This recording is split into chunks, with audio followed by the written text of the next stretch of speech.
ಯಾರೋ ಬಂದು ನಮಗೆ ಪ್ರೇಸ್ ದ ಲಾರ್ಡ್ ಹೇಳಿ ಪ್ರೇಸ್ ದ ಲಾರ್ಡ್ ಹೇಳ್ತೇವಲ್ಲ, ದೇವರು ನೋಡ್ತಾರೆ. ಯಾರೋ ಕಷ್ಟ ಕಾಲದಲ್ಲಿ ನಮಗೆ ಸಹಾಯ ಕೇಳ್ತಾರಲ್ಲ, ನಾವು ಸಹಾಯ ಮಾಡೋದಿಲ್ಲ, ದೇವರು ನೋಡ್ತಾರೆ. ನಮ್ಮನ್ನು ದೇವರು ನೋಡ್ತಾರೆ. ನಾವು ಹೇಗೆ ಇದ್ದೇವೆ, ಬೇರೆಯವರು ನಮ್ಮ ವಿಷಯದಲ್ಲಿ ನಡ್ಕೊಳ್ಳೋ ರೀತಿ ದೇವರು ನೋಡ್ತಾರೆ. ನಾವು ಕಷ್ಟ ಸಂಕಟದಲ್ಲಿ ದಾಟಿ ಹೋಗುವಾಗ ದೇವರು ನಮ್ಮನ್ನು ನೋಡ್ತಾರೆ. ದೇವರು ನೋಡಿ ಸುಮ್ಮನೆ ಬಿಡಲ್ಲ, ಸುಮ್ಮನೆ ಬಿಡುವುದೇ ಇಲ್ಲ.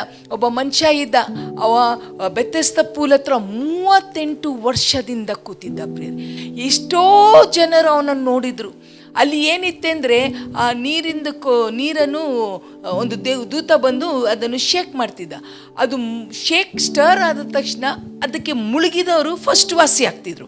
ಆದರೆ ಪಾಪ ಇವನಿಗೆ 2 ಕಾಲಿಲ್ಲ.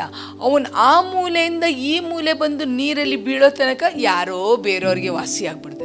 ಜನರು ನೋಡಿದ್ರು, ಯಾರೋ ಅನ್ನೋ ಬಗ್ಗೆ ಯೋಚನೆ ಮಾಡಿಲ್ಲ. ಆದರೆ ಯೇಸು ಸ್ವಾಮಿ ಬಂದು ಹೇಳಿದರು, ಗುಣ ಆಗಲಿಕ್ಕೆ ಇಷ್ಟ ಇದೆನಾ ಎಂದರೆ ಯಾರು ದೃಷ್ಟಿಸಿದ್ರು ಪ್ರಿಯರೇ ಅವನನ್ನು.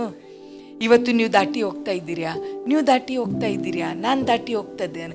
ಯಾರೂ ಕೇಳಲ್ಲ. ಇಷ್ಟು ಸಮಯದಲ್ಲಿ ನಮ್ಮ ಮನೆಯವರೇ ನಮಗೆ ಕೇಳೋದಿಲ್ಲ ಏನು ಆಗ್ತಾ ಇದೆ ಅಂತ. ಕರೆಕ್ಟಾ? ಅವಾಗ ನಾವು ಹೇಳ್ತೇವೆ, ನಾವು ಇಷ್ಟು ಏಕಾಂಟಿಗಾಗಿದ್ದೇವೆ. ಸ್ವಾಮಿ ಹೇಳ್ತಾರೆ, ನಾನು ನಿನ್ನನ್ನು ದೃಷ್ಟಿಸಿದ್ದೇನೆ. ದೃಷ್ಟಿಸಿ ಸುಮ್ಮನೆ ಬಿಡಲ್ಲ ಪ್ರಿಯರೇ, ವಾಸಿ ಮಾಡ್ತಾರೆ.